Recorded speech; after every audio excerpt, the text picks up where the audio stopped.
ರಾಜ್ಯ ಸರ್ಕಾರದಿಂದ ಯಾದವ್ ಶುಭಾರೈಸಿದ್ದಾರೆ.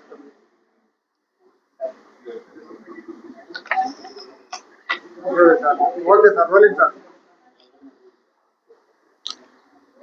ಅಖಿಲ ಭಾರತ ಕಾರ್ಮಿಕರ ಸಮನ್ವಯ ಸಮಿತಿ, all India workers coordination committee, ಇದು ರಾಷ್ಟ್ರದ ಮಟ್ಟದಲ್ಲಿ ಕಾರ್ಮಿಕರ ಪರವಾಗಿ ಹೋರಾಟ ಮಾಡೋದಾಗಲಿ, ಸಂಘಟನೆ ಮಾಡೋದಾಗಲಿ, ಮತ್ತು ಅವರಿಗೆ ರಕ್ಷಣೆ ಕೊಡೋದು ಆಗಲಿ, ಮತ್ತು ಅವ್ರಿಗೆ ಸಿಗುವಂಥ ಸವಲತ್ತುಗಳನ್ನ ಕೊಡಿಸೋದು. ಈ ವಿಚಾರವಾಗಿ ಮೊದಲನೇದಾಗಿ ನಾವು ಕರ್ನಾಟಕ ರಾಜ್ಯದಲ್ಲಿ ಕರ್ನಾಟಕ ಪ್ರದೇಶ ಕಾರ್ಮಿಕರ ಸಂಯೋಜಿತ ಸಮಿತಿ KPKS ಇವತ್ತು ಬಹಳ ವರ್ಷಗಳಿಂದ ನಾವು ಸಂಘಟನೆ ಮಾಡ್ಕೊಂಡು ಬರ್ತಾ ಇದ್ದೀವಿ. ಈಗ ರಾಷ್ಟ್ರ ಮಟ್ಟದಲ್ಲಿ ಮಾಡಬೇಕು ಅನ್ನೋ ಒಂದು ಇದರಲ್ಲಿ ಬೇರೆ ಬೇರೆ ರಾಜ್ಯಗಳಿಂದ ಕಾರ್ಮಿಕ ಮುಖಂಡರುಗಳು ಎಲ್ಲರೂ ಕೂಡ ಒಟ್ಟಾಗಿ ಸೇರಿ ಒಂದು ಕಮಿಟಿಯನ್ನು ಮಾಡಿ, ಒಂದು ಕೋರ್ ಕಮಿಟಿ ಮಾಡಿ, ಆ ಕೋರ್ ಕಮಿಟಿಯಲ್ಲಿ ಡಿಸೈಡ್ ಮಾಡಿ ನನ್ನನ್ನೇ ರಾಷ್ಟ್ರ ಅಧ್ಯಕ್ಷರಾಗಿ ಮಾಡಿದ್ದಾರೆ. ಅವರ ಎಲ್ಲ ಕೋರ್ ಕಮಿಟಿ ಕೂಡ ನಾನು ಈ ಸಂದರ್ಭದಲ್ಲಿ ಧನ್ಯವಾದಗಳು ಹೇಳಕ್ಕೆ ಇಚ್ಛೆಪಡ್ತೀನಿ. ಉದ್ದೇಶ ಇಷ್ಟೇ, ಕಾರ್ಮಿಕರು ಬಹಳ ಕಷ್ಟ ಜೀವಿಗಳು, ಮತ್ತು ಅದೇ ರೀತಿಯಲ್ಲಿ ನಮ್ಮ ಇಡೀ ರಾಷ್ಟ್ರಕ್ಕಾಗಲಿ ರಾಜ್ಯಕ್ಕಾಗಲಿ ಅವರೇ ಪಿಲ್ಲರ್ಸ್, ಬ್ಯಾಕ್ ಬೋನ್ ಅವರೇ. ಆದರೆ ಅವ್ರ ಪರವಾಗಿ ಇವತ್ತು ಬಹಳಷ್ಟು ಅನ್ಯಾಯಗಳು ನಡೀತಾ ಇದೆ. ಎಲ್ಲ ವರ್ಗ ಕೂಡ ಕಾರ್ಮಿಕದಲ್ಲಿ ಸರಿಯಾದ ಸವಲತ್ತುಗಳು ಸಿಗ್ತಾ ಇಲ್ಲ. ಇದ್ರ ಬಗ್ಗೆ ನಾವು ಹೋರಾಟ ಮಾಡೋದು ಮತ್ತು ಅವ್ರಿಗೆ ಎಲ್ಲಿ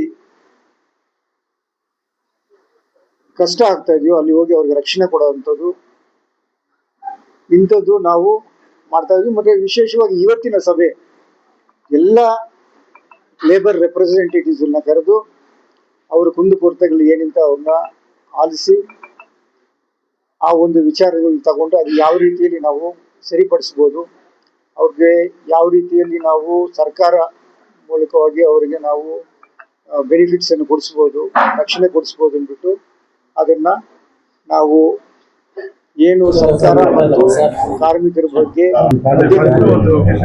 ಇತ್ತು ಅವ್ರಿಗೆ ನಾವು ರಕ್ಷಣೆ ಕೊಡಬೇಕು, ಸಹಾಯ ಮಾಡಬೇಕು ಅನ್ನೋ ಒಂದು ಸೇವೆ ಮಾಡಬೇಕು ಅನ್ನೋ ಉದ್ದೇಶದಿಂದ ಇವತ್ತು ಈ ಒಂದು ಸಭೆ ಮಾಡಿದ್ದೀವಿ.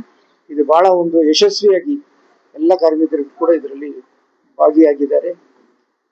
ಸಿವಿಕ್ ವರ್ಕರ್ಸ್ ಇಂದ ಹಿಡಿದು ಕನ್ಸ್ಟ್ರಕ್ಷನ್ ವರ್ಕರ್ಸ್ ಇಂದ ಹಿಡಿದು ಎಲ್ಲರೂ ಕೂಡ ಇದರಲ್ಲಿ ಭಾಗಿಯಾಗಿ ಅವರವ್ರ ಕುಂದುಕೊರತೆಗಳನ್ನು ಹೇಳಿದ್ದಾರೆ. ಮತ್ತು ವಿಶೇಷವಾಗಿ ನಾವು ಪ್ರತಿ ಸಭೆಯಲ್ಲೂ ಕೂಡ ಸರ್ಕಾರದಿಂದ ಯಾರನ್ನಾದ್ರೂ ಒಬ್ಬರನ್ನ ಕರೆಸ್ತೀವಿ.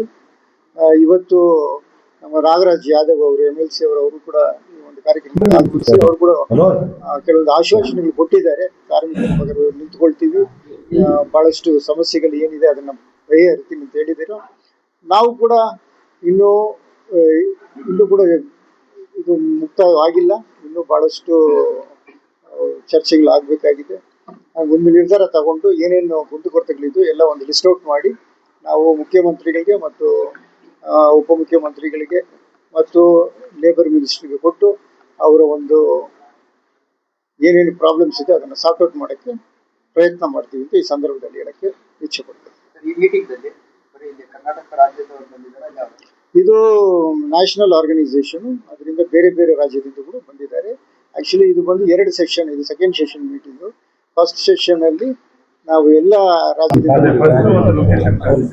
ಬಹಳಷ್ಟು ಇನ್ನೂ ದೀರ್ಘವಾಗಿ ಚರ್ಚೆ ಮಾಡಿದ್ವಿ.